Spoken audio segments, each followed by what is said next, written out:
Yes, sir. What's up, everybody? Welcome back to The Run with me, Manny Wilson. All the way from Detroit to Chicago to your speakers and headphones.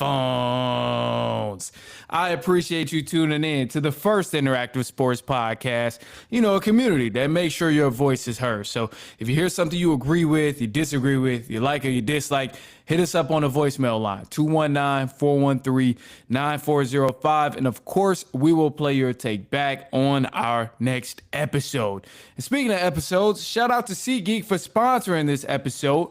Get $20 off your first ticket purchase when you use the promo code TheRunPodcast.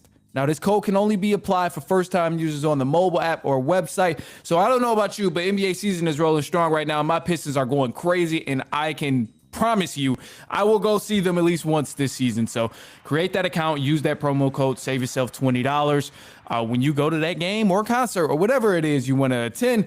Now, something I will not be in attendance for is this Falcons versus Carolina Panthers game. And oh my gosh, so this is the rematch, a division matchup. We got a lot of division games happening so far in this week 11 of the NFL. Man, it's pretty crazy that we're already that far in the NFL. But yeah, week 11 in the NFL, past the midseason point, and it's like a playoff do or die at this point. Right now, Falcons aren't looking like they're going to be much of a playoff team.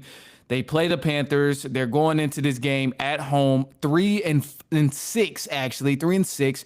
Panthers are going to Atlanta 5-5. Panthers have the advantage because they already smacked the Falcons in Carolina. They beat them 30-0. And the one thing I'm really hoping for is that we just don't see another snooze fest like we did that first time for us Atlanta Falcons fans. I mean, 30-0 was crazy. And the craziest part about this game is, like, I know a lot of Panthers fans, they want to flaunt about it. Like, yeah, a lot of Panthers fans, they're flaunting about the win 30-0, which they should, because in retrospect, I would do the same thing if it was the other way around. However, it's crazy because no one should expect that to be the case coming into this rematch in this division game, because Falcons had more passing yards, they had more rushing yards, they had more first down conversions.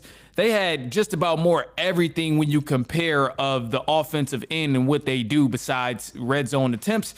And ultimately, that's what led to the Falcons losing 30-0 to the Panthers. So, it was weird. It was weird. Also, the defensive pass rush was also kind of crazy, too. So it was a weird game. I'm just hoping that's not the case. But the thing that's promising, too, is, truthfully, can I talk to some Falcons fans just for a second? Like, real talk, seriously. I just want to talk to a couple Falcons fans. I genuinely, I hope we win every game up to this point. But I will say, now I'm kind of scaling back because I'm hoping for change. So at this point, I was hoping for the Falcons to win, but part of me is honestly hoping the Falcons lose this game against the Panthers, because I would love to see some sort of change happen within the coaching staff, whether it's Raheem Morris getting fired or our offensive coordinator, Zach Robinson, getting fired. At this point, I think that's the only way the Falcons would make that move. And hear me out. In the past, it has worked for us that losing to the Panthers has somehow been the trigger that get coaches fired. Now, listen to this. Not saying it's going to happen, but the stats from the other coaches, they all got fired after the Panthers. You go back to Mike Smith. His last game was a home loss to the Carolina Panthers. You go to Dan Quinn. Dan Quinn, his last game was a home loss to the Carolina Panthers. Now, I know it was some different coaches in between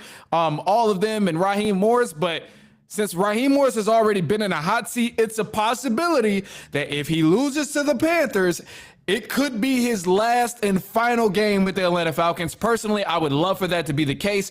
But if the Falcons don't fire Raheem Morris after they lose, or if they were to go on and lose, then it's no point of even losing this game and hoping that they lose. Like, I mean, I just want change, and I want something to be different for next year at this point. Because let's keep it a buck, man. Our season is over with.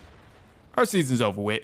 And I'm not trying to be like a Daryl the Downer when it comes to, football in my team. But I'm not going to sit here and feed you some stuff that's not going to cash in later on. Like, I'm just not going to do that. The coaching staff has the coaching staff with the Atlanta Falcons has ruined a team full of extremely talented individuals. And this is particularly on the offensive side of the ball. Like, they have more than enough talent to thrive, but the coaching inconsistencies has killed them, whether it's time management, clock management, calling the plays, when calling the plays, using the same plays over and over, the creativity on the offensive side of the ball. Like, they've ruined this loaded offensive team. Like, they've ruined it. This offensive talent. So, fourth straight loss for the Falcons, and I'm not really expecting too much from them. I thought at times they played pretty good in the Colts matchup, but I'm just not really expecting too much from them. This is a team that has just found new ways to lose each time. They've invented new ways to lose every time they step on the field. The Falcons last week, or 2 weeks ago, I should say, against the Patriots, they just found new ways to create history. They were the first team to lose a game after having 6 sacks. And then the following week against the Colts, they had 7 sacks. So they broke their own record, became the first team to lose after having 7 sacks and an interception. So, this team is just creating new ways to stink it up. And I kind of hope they lose against the Panthers if it'll result in some sort of change with the coaching staff. Everybody can go besides Jeff Albridge. Other than that, he's been cool. I'm content with what I've seen from him, but game plan wise, I think it'll be interesting to see what we do here against the Panthers. It wasn't like they they clearly was scoring on us like crazy last time we played them, but I don't think it's like a true mismatch like the score reflected in that first game. Like, truthfully, yeah, our offense or our defense for the Falcons has not been good, and Panthers can exploit that since their run game has been on point lately. But every team that the Falcons have faced in the last 8 weeks have been able to exploit the Falcons run game, but yet somehow they still kept it close. They still somehow won these games. So I really think the Falcons, if they can figure out the offensive side of things, then they can win this ball game. But if not, then they're going to end up losing, because defense has never really been a problem so far throughout this season. And maybe a couple weeks that you can pinpoint, but ultimately the defense has been what's giving us wins and ultimately what's keeping us in the game. So I don't really see the defense hindering us in this much or in this matchup here, but ultimately it's going to resort to the Falcons offense. If we can get something going with the Falcons offense, then they'll be all right. But if not, then you can just count it over with, and it's a wrap. Let's go ahead and get rid of Raheem Morris. Let's call it a day, man, and figure out what the hell we're going to do, what we're going to do for the future, because this is just not it, man. Losing every week and just staying in, doing the same thing, losing by the same way. Like, it don't make no damn sense at all. And I'm on the side of, it's different if the offense is really looking different. Like, it's different if we don't have if we are missing talent. But the offense, I know early on I said they were extremely talented. Yes, they have some talented individuals on there. But the coaching staff is making it look 10 times worse than what they actually are. With Bijan Robinson, Drake London, Tyler Algier, Kyle Pitts, that's more than enough to at least have a decent offense. I know the Falcons are still shorthanded at wide receiver, and we can still use some help on the offensive line. But ultimately, we have enough to cook up on the offensive end, getting some good play calls, and being able to use the clock management to our advantage, which we haven't been able to do all season. So a lot of this is on the coaching staff of why the offense cannot thrive, because the pieces they have there, you give those pieces to a lot of other teams in the NFL, I guarantee you they make it work. They make it work. And the Falcons ain't been able to do that on the offensive end. So this Panthers game is going to determine a lot on if the offense can actually make something happen or not. But I really, really hope. And we got a message here too on the screen, said Raheem Morris fire. I hope this is the Raheem Morris firing game. It's been in the past, Panthers have just done it to us. I don't know why, I don't know how, but the Panthers have done it to us to call the head coach quits. So I'm hoping, and maybe some Panthers fans might like this too, because it would give them a win, and they could use a win much more than we can at this point. At this point, it's a wrap, man. A lot of our guys are checked out. You look at Drake London in the presser, he looks checked out. You look at Michael Penix in the presser, he looks checked out. A lot of our guys look checked out, so we just need something to happen. And Raheem might have lost. He might have the defense on his side, but definitely that offense is gone, man. Zach Robinson done lost that offense a minute ago. So I'm hoping this is the game that gets Raheem Morris fired, man. And you know, it ain't nothing against him personally. I'm sure he'll land on his feet because he's a great defensive coordinator. But as the head coach of the Atlanta Falcons, nah, man, I'm sorry. I don't want you there anymore. It's time for change. We got to look somewhere else and make something happen. Same for Zach Robinson. I ain't got nothing against these dudes personally, but dude, just calling football plays and winning football games, I just don't. It's just not giving enough of what we could actually utilize in Atlanta right now. And this is kind of a win now team that's on the uprise. So we're not playing like that. Nothing is reflecting that, so we got to let it go. It's time to let it go. Other than that, look, man, don't go anywhere. We got some more stuff coming up. We got some news for the run in just a second. Also, I'm going to preview that Philadelphia Eagles and Detroit Lions matchup. That's going to be a crazy game. I'm excited to break down some things from there. A lot of division games. So let's touch on it in just a sec. We got some news for the run, some coaching changes and all. So we'll see what happens from there. And don't go anywhere. It's halftime.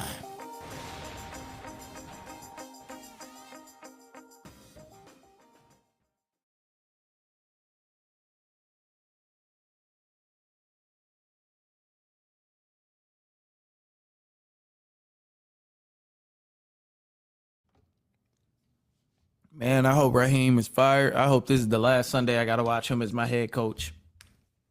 Put it that way.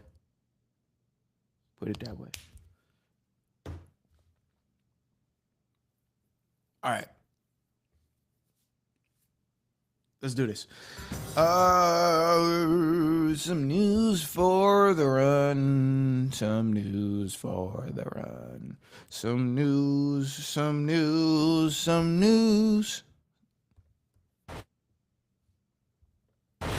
All right, what's up, everybody? Welcome back to The Run with me, Manny Wilson. I appreciate you for tuning in. Hit us up on the voicemail line, 219-413-9405. And, of course, we will play your take back on our voicemail line next episode. Some news for the run here. Let's start off with some of the coaching changes because we got some guys in a hot seat. This might be the last week of football for a lot of them. And some guys have already played their last week of football as a head coach in the NFL. So Brian Daboll, he was fired from the New York Giants this past week. Giants, they decided to go another route. He kind of had a rough break, found a new quarterback in Jackson Dart, but Jackson Dart went down. I mean, he's also lost Millie Neighbors. He's lost a lot of guys for this season with the New York Giants. So whoever takes this role as the New York Giants head coach, they're coming into a loaded team. They're coming into a team with a lot of talented rookies and definitely something to build from. So this New York Giants head coaching position is going to be a very desirable position for whoever end up falling and end up landing there. But I will say, with this being a desirable position filled with lots of young talent, I'm sure it'll also come with a very short leash of how soon you can turn this Giants team around. And that is definitely necessary because, I mean, this team, they got some good young guys. So we'll see what happens right now. As of now, just a couple prospects, but nothing that's like true or even true enough to be considered a rumor. However, Kevin Stefanski with the Cleveland Browns, he's in a hot seat right now. The Browns are 2-7, and it's just not been looking good for them. Still having some quarterback issues. They refused to start Shedeur Sanders for some reason. I predicted that they would start Shedeur Sanders by week 7, but for some reason, they're rolling into week 11, and they still are staying with Dylan Gabriel, who hasn't really been the best quarterback, but it'll be interesting to see how this plays out. But ultimately, the thing I'm kind of confident in is that it plays out with Kevin Stefanski getting fired. Definitely by the end of the season.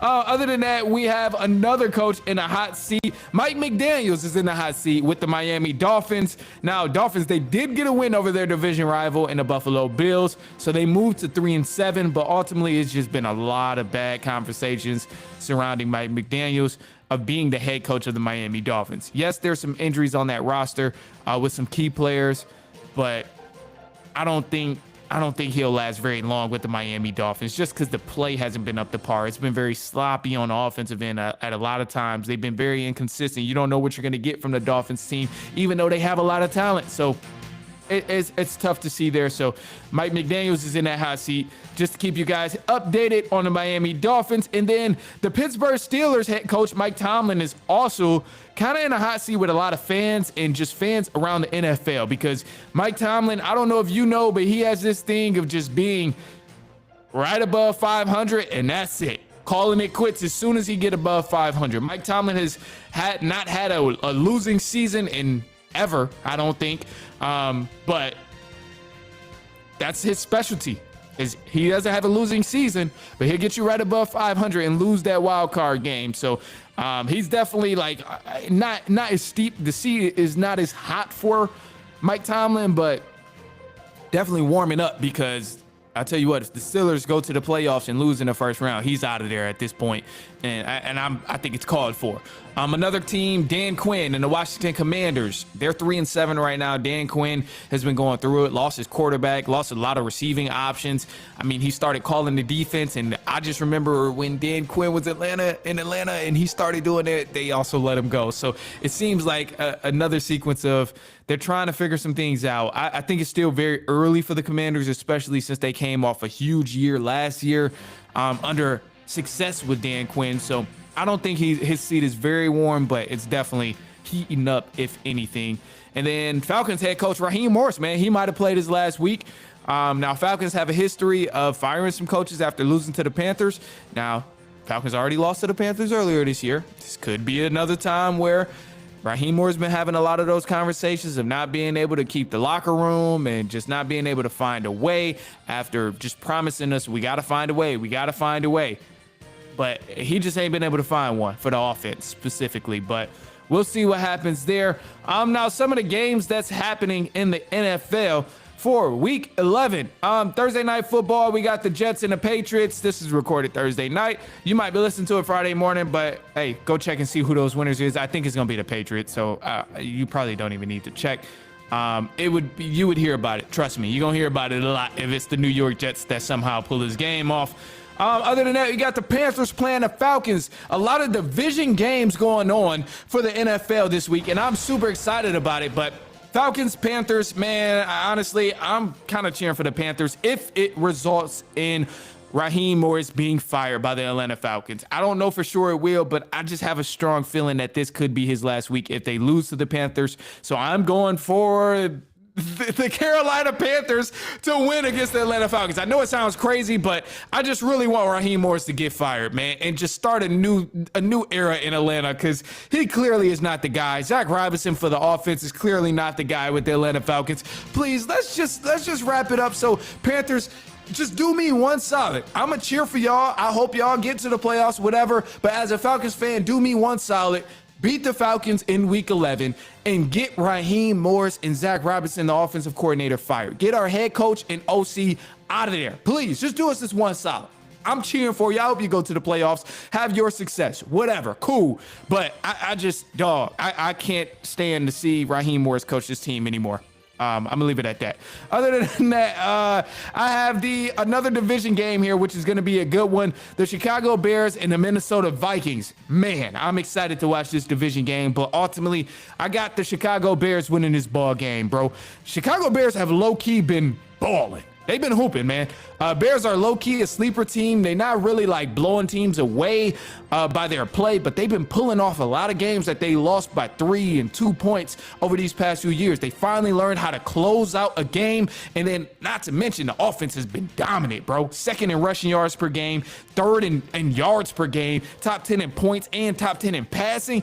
Like, you got to give them credit for what they've been doing, and you got to give Ben Johnson his credit for establishing a whole entire new culture with the Chicago Bears. So I think the Bears, they finally found a way to close out games.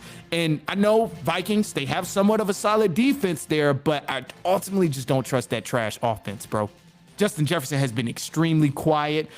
They've just shown that they don't really have it down pat on the offensive side of the ball. And I trust the Bears offense to find ways to score more than I trust the Vikings, even though the Vikings have a great defense. I got the Bears winning this ball game, even though it's also in Minnesota. So Bear down for the Chicago Bears fans. Other than that, another division game that I am interested in here is the Cincinnati Bengals and the Pittsburgh Steelers. Should be a great matchup. Now, we've seen the Bengals, man, with Joe Flacco, it's been crazy the type of games he's been putting up. So anything can happen here. They already played each other once in the Bengals. I believe they ended up winning that game against the Pittsburgh Steelers, but it went down to the wire, and it was a wild game. Steelers definitely need to win. And this is why I say Mike Tomlin could be in that hot seat because, I mean, you just never really know. But I'm definitely going to keep eyes on that game. Another one, Chargers and Jaguars. This should be a great division game as well. I got the Chargers definitely winning this division game, man. Chargers have been balling so far. And actually, I think I'm wrong. This is not a division game. Jaguars are not in the same division as the Chargers, but Chargers are definitely going to win this game because they have been balling. I want to give them a lot of credit for the things they've been doing. And then we have some more games too.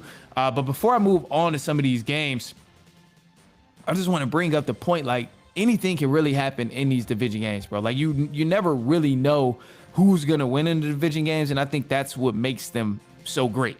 But the Rams and the Seahawks, this is going to be a game to watch. I will for sure be watching this game between the Rams and the Seahawks. Seahawks have been balling 7-2, 4-0 on the road. And the Rams have also been balling so far, 7-2. Matthew Stafford has been playing at an MVP level so far. But ultimately, I got the Rams losing this game at home. I know it's crazy, but the Seahawks, man, they just been solid so far in a lot of different ways. And it can clearly go any type of way. I don't know, though. I could be wrong here.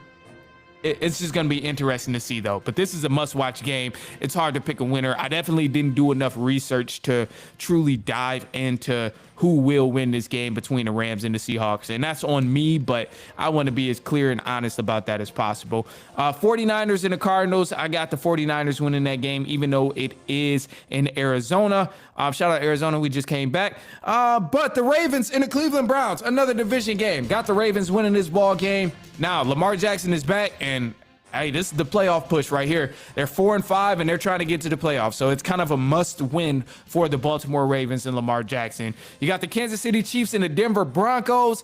Man, great matchup here. Broncos have been rolling 5-0 at home, so I'm going with the Broncos to win this ball game. They're 8-2 overall, and the Chiefs, they finally got into a groove, got some healthy guys back, and they've been balling. So I'm not going to say it's just going to be a landslide victory from the Denver Broncos, but ultimately, I think the Broncos got it, man. This defense is lethal with the Denver Broncos. First in sacks, they're first in yards per game, and they've just been rolling on both sides of the ball. So any fault that the offense has, the defense just makes up for it, man. So I got the Chiefs losing this game to the Denver Broncos while the Broncos are at home. And then Monday Night Football, you got the Cowboys and the Raiders. Should be a pretty decent game, but I got the Cowboys winning. But who knows? Who knows with how bad that Cowboys offense or that Cowboys defense has been lately. So, well, I guess we'll find out very soon.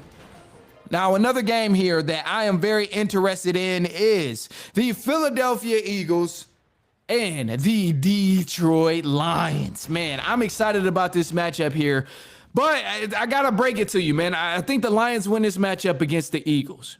So I know the Eagles, they're the Super Bowl champs, defending champs. They got the record. They look good, all of these different things. 7-2, first in the NFC. They're a dominant team. They find ways to win, and I have nothing really bad to say about the Eagles. I just don't think they'll beat the Detroit Lions, man. Eagles have been up and down so far this season with consistency, and a lot of times they're just winning because they have an elite group of individuals. So they're finding ways to close these games, and it's on the players more than it is with the coaching, especially on the offensive side of the ball for the Philadelphia Eagles. Now, here's where it comes down to why I say the Lions will win, because the Eagles aren't scrubs, not even near scrubs. But I just don't trust the Eagles to make enough happen offensively to beat the Detroit Lions. Lions, statistically and through the eye test, they play better than the Philadelphia Eagles. They're second in passing efficiency, second in points per game. They have an explosive offense. They got Dan Campbell calling plays again, so this offense looked even better last week, and I think they'll continue to evolve. And defensively, yes, they're missing some guys, but they're generating the 5th highest pressure rate in the NFL, although they have guys injured. And they have the lowest missed tackle rate of 8% in the NFL right now. So I'm really siding with the Lions to win this. And yes, I think it's an even matchup, but the more consistent team is the Detroit Lions here. And it's like, I see what the Eagles can do on a weekly basis. I see what the Lions can do on a weekly basis. And I just don't think the Eagles will be able to continue to score with the Detroit Lions the way I see that Lions team score. Even when the Lions team is struggling, they still put up a good amount of points. This is a team they're top in the NFC, and this is an evenly matched game, but I look at it this way. When in doubt, you go with your bread and butter, right? You can always count on your bread and butter. That's what it is. Like if you're starving, you get your bread and butter. In an NFL game, you go to your bread and butter. You're playing any sport, no matter what it is, you got to go to your bread and butter in order to win at some point in the game. With the Lions' bread and butter, it's the ground game. With the Eagles' bread and butter, they don't really have one. They haven't been able to keep that thing flowing like they were able to depend on last year. They could depend on the run game last year and open up opportunities in the air. The Eagles haven't really been able to do that this season like they were in previous years. Whereas the Lions, yes, they might struggle early on in the first half, but ultimately they always get the ground game going. And if we are going to just only rely on passing, I hate to say it this way, I trust the Lions passing offense more than I trust the Eagles passing offense, just because the way the offenses are orchestrated, the Lions by far have an advantage. Eagles, they've been struggling all season on all aspects of the offense. So I got to go with the more free-flowing offense here, which is the Detroit Lions. And I know Eagles have a good defense. They got a good pass defense. I don't want to discredit them for anything here, but when in doubt, you got to go to your bread and butter, and the Eagles' bread and butter has not been there. The Lions' bread and butter has been there throughout the course of the season, and I'll put it this way. Well, sometimes when you look at these matchups of two elite teams going against each other, it's not even about what team can do what and if this team can do this better. A lot of times when you have two evenly matched teams like this, Eagles and the Lions, a lot of times it's just relied on, can you keep that offense on the sideline? Like, how well can you control the clock in order to win this game? Both these teams, Eagles and the Lions, both control the clock very, very well. But ultimately, how do you control the clock if you're in the NFL? You got to run the ball to control the clock. Lions do a damn good job at running the ball more than the Eagles. Saquon Barkley has only had maybe 1 or 2 good games so far this season where the ground game has actually opened up. So I don't trust the Eagles to even win in that aspect. Now, I'm not saying it's impossible. It is very much possible, but going through the statistic part of it, where Lions are number 2 ranked in passing efficiency, second in points per game. They have the explosive offense. Defensively, they're 5th in highest pressure rate. They have the lowest missed tackle rate of 8% in the NFL. You look at Dan Campbell calling the plays. You look at them having a solid bread and butter, being able to run the ball. Eagles do not have that bread and butter. And then you look at the aspect of who can control the clock if it comes down to that by running the ball. The Lions also have that advantage. So it only makes sense for me to go with the Detroit Lions. And this isn't a knock on the Eagles saying they can't get it done. Anything can happen. And they've been finding ways to get it done throughout the course of the season. But, man, I'm going with the Lions to win this game just because I really feel like the Lions got it. And they've been rolling, man. They've been rolling. So my pick here is with the Detroit Lions to win this game, man. And it's going to be a good one, though. I'm expecting a duel between these two teams. And hell, maybe even a defensive game. It might even turn into a defensive game because the Eagles are no chumps defensively, and the Lions are no chumps defensively. So it very much might turn into a defensive game between these two. But ultimately, man, I'm excited to watch that game. That is a game I will have my eyes on for sure. It's a primetime slot game too on Sunday. So excited about that. Lions and Eagles, man, I'm excited. Falcons, Panthers. Oh man, I don't even know why I just transitioned to that. But no, definitely Lions, Eagles, looking forward to that. And that Seahawks and Rams those are two games I'm for sure tuning into. Broncos, Chiefs. It's a lot of good games. It's a lot of good games. This might be one of those weekends where I'm trying to 3-screen it. I got the iPad, I got the laptop, I got the TV, and I got the phone. Like, this might be one of those weekends where I got those games going on because Broncos, Chiefs, I mean, that's a different time frame, but that's also the same time frame as the Seahawks and Rams. So we'll see. But the Lions and Eagles is a prime time game. So we good there. All right, other than that, man, look, that's all I got for y'all. So I genuinely appreciate you've been tuning in. You tapped in on a pod version. You tapped in on YouTube, on a live stream, or wherever you might listen. I really do appreciate it. Send it to a cousin, a brother, an aunt, uncle, niece, nephew, coworker, friend, family member. I promise you they won't mind. Let them know they can listen to the Run with Manny Wilson podcast anywhere they get their podcasts on all platforms. Spotify, Apple Podcasts, iHeartRadio. I mean, Apple Prime. I know Prime has a thing now where you can listen to podcasts. So you can listen to it any and everywhere. I promise you they not gonna mind if you send it to them. Worst case, they just won't listen, and who cares, bro? It is what it is. Other than that, that's all I got. Positive note, I'm gonna leave y'all with it. The positive note is just gonna be continue to push forward. I'm gonna just keep it point blank, simple. Just continue to push forward, man. We all freaking tired, dog. We all know the economy's bad. We all struggling fighting. We all going through. I ain't gonna speak for everybody when I say struggling financially, but I don't even want to put that on some of y'all who probably thriving right now, but look, we all struggling. So just know whatever you going through, you ain't alone, man. So continue to push forward. We all stepping up every day, waking up every day. And then I saw a quote. Ooh, this is, damn, I gotta find it. I'm gonna wrap up in just a sec. There's one last quote. I just gotta say it because this is dope. And I don't know if you're still listening or not, but this was dope. I gotta find this. So y'all just gotta hang on. You gotta wait until I pull up this quote of what I found, man, because it might change somebody's life. You feel me? It might change somebody's life. All right, let's see what we got. Here it is. I found it. So the quote is just positive. This is the, all right, you get two for one special today. 2 for 1 special positive note. And then I'm really gone. I'm done, I swear. Positive note for today. Every morning you got two choices. You can either continue to sleep with your dreams or you can wake up and chase them. I'm gonna leave it at that. That's the positive note for today. Take that however you want to receive it. Other than that, that's all I got, man. I appreciate you guys for tuning in. I'm up out of here. I'll be back later on next week, and so on and so on and so on.